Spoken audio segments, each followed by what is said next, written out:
weakness. Do I have weakness? I am nothing but weakness. I'm not naturally strong or fast or flexible. I'm certainly not the smartest person in the world. I get emotional over stupid things. I eat the wrong foods. I don't sleep enough. I procrastinate and I waste time. I care too much about meaningless things and not enough about important things. My ego is too big. My mind is too small, often trapped inside itself. Now, all that being said, I have a saying. A person's strength is often their biggest weakness, but their weaknesses can become strengths. Success, guys, a very, very lonely road, man. Along that road, you're not going to see too many friends. You see your shadow most often. You got to trust in the heart of hearts. Inside what you're doing, what you believe in is a worthy cause, a winnable fight. I wish I could tell you you're tired, go take a break. I wish I could tell you tired, rest for a year. I wish I could tell you that it's gonna get easier. I wish I could tell you it's gonna get easier. I wish I could tell you that if you just keep going, it's gonna get lighter. I dare you to take a stand today to say no more. I will no longer accept this for my life. I dare you to take action today. I dare you to write your goals down and get someone to hold you accountable. I dare you to hold yourself accountable. I dare you to give up everything that is keeping you from your dream, to say no to all the negative influences. I dare you to pick up a book instead of a drink. I dare you to work harder than you think you did yesterday. I dare you to prove them wrong. I dare you to prove yourself right. I dare you to stand up as a man or as a strong woman, as whoever you are, and declare that you are going to claim a bigger and better life for yourself.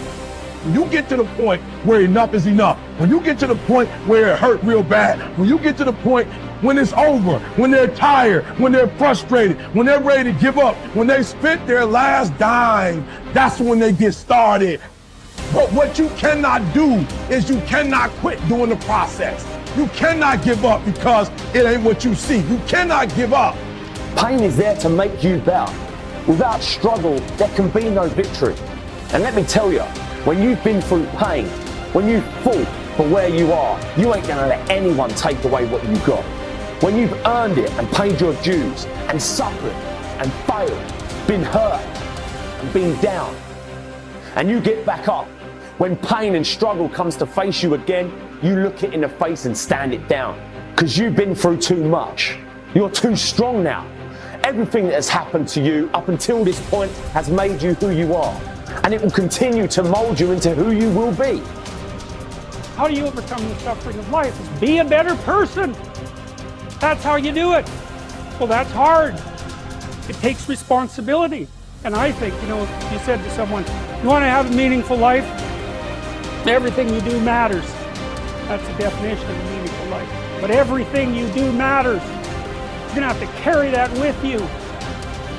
Or do you want to just forget about the whole meaning thing and then you don't have any responsibility because who the hell cares? That you can wander through life doing whatever you want, gratifying impulsive desires for how useful that's going to be. And you're stuck in meaninglessness, but you don't have any responsibility. Which one do you want?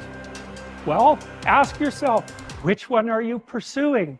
And you'll find very rapidly that it isn't the majority of your soul that's pursuing the whole meaning thing, because, well, look what you have to do that. You have to take on the fact that life is suffering. You have to put yourself together in the face of that. It starts with yourself, man. You gotta start diving into those things that you're afraid of. You don't gain confidence by going to the spot that makes you feel good.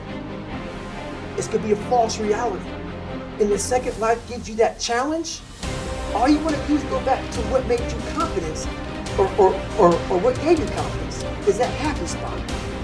Now, what gives you confidence, what gave me confidence, was spending years at a kitchen table trying to learn how to read and write on my own, realizing I can't learn the way you learn. I can't, but I can learn. What gives you confidence, not being afraid, is overcoming the fear. I used to stutter severely bad. So right now, I don't know how many people are going to watch this. You know what gives me confidence? Is knowing I no longer care if I sit and start stuttering again. That's what gives me confidence, is facing these things, overcoming them. And maybe not overcoming them every day, but facing them.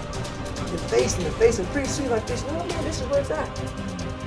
It's not in that comfort zone. It's in the discomfort zone is where my confidence is getting built. That's where it's getting built. But people want they want an easier answer. It has to be an easier way. It's not. I'm sorry. I searched for it my entire life. I did. I lied. I did everything. And I still felt empty. I walk around with a backpack with all my stuff in it, with no car. And I walk around happiest person in the world. Have nothing. Happy as hell. It's because I found out the whole key to life. It's not in all that. Have to face yourself. So many people live to be 100 years old and they die miserable, having everything, because they never examine. I call it my live autopsy. You never examine this. Happiness, peace, enlightenment, it's all up here, man. It's all up here. And when I start talking like this, people are, man, I don't know. It's the truth, man. It's all up here. You just got to be willing to go and face it. And that's the hard part. Attitude is a reflection, a result of a person's will. It is incalculably powerful. It can bring about marvelous results for us, but we need to train it patiently, day by day. Now let's talk about the attitudes of people who are successful. The top 5% of the people who go sailing through life from one success to another and who, even when they fail at something, shrug it off and head right out again. No matter who the person is or what he does, men and women in sales, business executives, people in all the professions, wives and mothers, students, top people in the armed forces, public servants, men and women in the service of religion, working men and women in all fields of endeavor. Wherever you find a person doing an outstanding job and getting outstanding results, you will find a person with the right kind of attitude. These people take the attitude toward themselves that they can accomplish what they set out to accomplish, that there's no good reason on earth why they can't be competent, successful. They have a healthy attitude toward themselves and, as a result, toward life and the things they want to accomplish. And because of this, they achieve some remarkable things, and they come to be called successful, outstanding, brilliant, lucky, and a lot of other things. They're quite frequently no more brilliant or outstanding than the majority of the people by whom they're surrounded. But they did develop the right attitude, and they found their accomplishments not too difficult, and many times surprisingly easy, simply because it seems that so few are really trying, really believe in themselves. Successful people come in all shapes and sizes and in widely varying degrees of intelligence, background, and so on. But they all have one thing in common.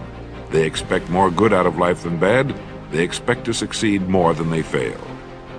If you want something worthwhile, take the attitude that there are a lot more reasons why you can have it than there are that you cannot, and set out to earn it. Go after it, work at it, ask for it, and 9 times out of 10, you'll get it. Our environment is really a mirror of our mental attitude. If we don't like our environment, we have to change our attitude first. Your ability and willingness to discipline yourself to accept personal responsibility for your life are essential to happiness, health, success, achievement, and personal leadership. Accepting responsibility is one of the hardest of all disciplines, but without it, no success is possible. The failure to accept responsibility and the attempt to foist responsibility for things in your life that make you unhappy onto other people, institutions, and situations completely distort cause and effect, undermine your character, weaken your resolve, and diminish your humanity. They lead to making endless excuses. There is a direct relationship between the acceptance of responsibility and the amount of personal control you feel you have over your life. This means that the more you accept responsibility, the greater sense of control you experience. There is also a direct relationship between the amount of control you feel you have and how positive you feel. The more you feel that you have a high sense of control in the important areas of your life, the more positive and happy you are in everything you do. When you accept responsibility, you feel strong, powerful, and purposeful. Accepting responsibility eliminates the negative emotions that rob you of happiness and contentment.